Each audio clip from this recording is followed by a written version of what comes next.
கர்த்தருக்குள் பிரியமானவர்களே, ஆண்டவராகிய இயேசு கிறிஸ்துவின் புண்ணிய நாமத்தினாலே உங்களை வாழ்த்தி வரவேற்கிறேன். சங்கீதம் 33ஆம் சங்கீதத்தை நாம் கற்றுக்கொள்ளப் போகிறோம். இந்த சங்கீதத்தை 3 பிரிவாக பிரிக்கலாம். 33ஆம் சங்கீதம் 1 3 வசனம் வரை வாசித்தால் கர்த்தரை நாம் எப்படி துதிக்கலாம் என்று போடப்பட்டிருக்கிறது. அதே சமயத்திலே சங்கீதம் 33ஆம் சங்கீதம் 4 18 வாக்கியங்களை வாசித்தால் எதற்காக நாம் ஆண்டவரை துதிக்க வேண்டும் என்று அங்கு பதிவு செய்யப்பட்டிருக்கிறது. அதே சங்கீதத்திலே 33ஆம் சங்கீதத்தில் 19 22 வரை வாசித்தால் துதித்ததினால் வருகிற ஆசீர்வாதங்கள் குறிப்பிடப்பட்டிருக்கிறது. இந்த 33ஆம் சங்கீதத்தை யார் எழுதினார் என்று அங்கு அடைப்புக்குறியிலே போடப்படவில்லை. ஆனால் 32ஆம் சங்கீதம் தாவீதின் அங்கே மஸ்கில் என்கிற சங்கீதம். 32ஆம் சங்கீதத்திலே 11 பாருங்கள். நீதிமான்களே, கர்த்தருக்குள் மகிழ்ந்து களிகூருங்கள், செம்மையான இருதயம் உள்ளவர்களே, நீங்கள் எல்லாரும் ஆனந்தம் முழக்கமிடுங்கள் என்று போடப்பட்டிருக்கிறது. 33ஆம் அதிகாரத்திலே நீதிமான்களே, கர்த்தருக்குள் களிகூருங்கள், துதி செய்வது செம்மையானவர்களுக்கு தகும். ஆகவே என்னுடைய கருத்து என்னவென்றால், இந்த 32ஆம் சங்கீதத்தின் அந்த தொடர்ச்சி தான் 33ஆம் சங்கீதம். இந்த சங்கீதத்தை விளக்க வேண்டுமென்றால் பல மணி நேரங்கள் ஆகும். ஆனால் கடைசி பகுதியை மாத்திரம் சொல்கிறேன்.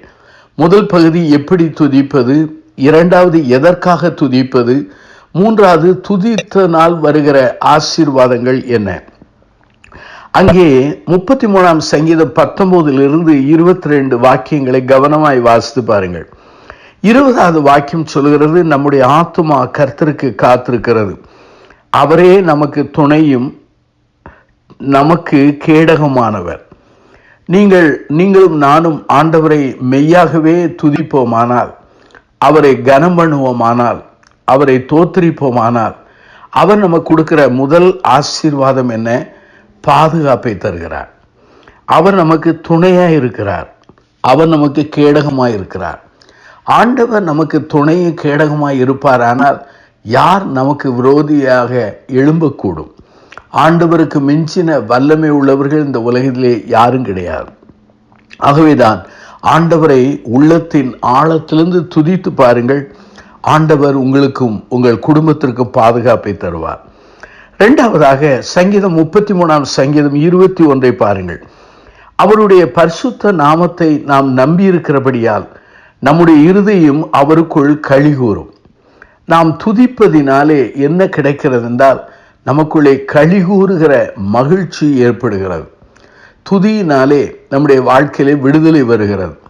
துதியினாலே எரிகோவின் கோட்டை உடைவது போல நம்முடைய வாழ்க்கையில் இருக்கிற அநேக கட்டுகள், போராட்டங்கள், எதிர்ப்பின் சக்திகளை ஆண்டவர் உடைத்து நமக்கு களிகூற செய்கிறார். பாருங்கள், எரிகோவின் கோட்டை விழுந்தபோது விழுவதற்கு முன்பாக துதித்தார்கள். விழுந்த பிற்பாடும் அவருடைய வாழ்க்கையிலே மகிழ்ச்சி ஏற்பட்டது.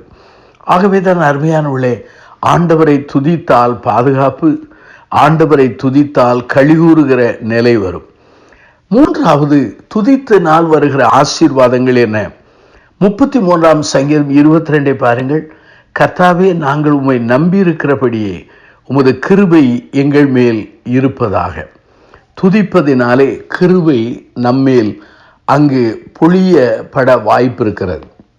சங்கீதக்காரன் சொல்கிறான், உமது கிருபை எங்கள் மேல் இருப்பதாக. ஆண்டவரின் கிருபை நம்மேல் வர வேண்டும் என்றால் நாம் துதிக்க அழைக்கப்படுகிறோம். பிதாவாகிய தேவனை குமாரனாகிய இயேசுவின் வழியாக எல்லா காலங்களிலும் எல்லா சூழ்நிலைகளிலும் ஆண்டவரை துதிக்க அழைக்கப்படுகிறோம். முதல் ஆசீர்வாதம் என்ன? பாதுகாப்பு. இரண்டாவது ஆசீர்வாதம் என்ன? களிகூறுதல்.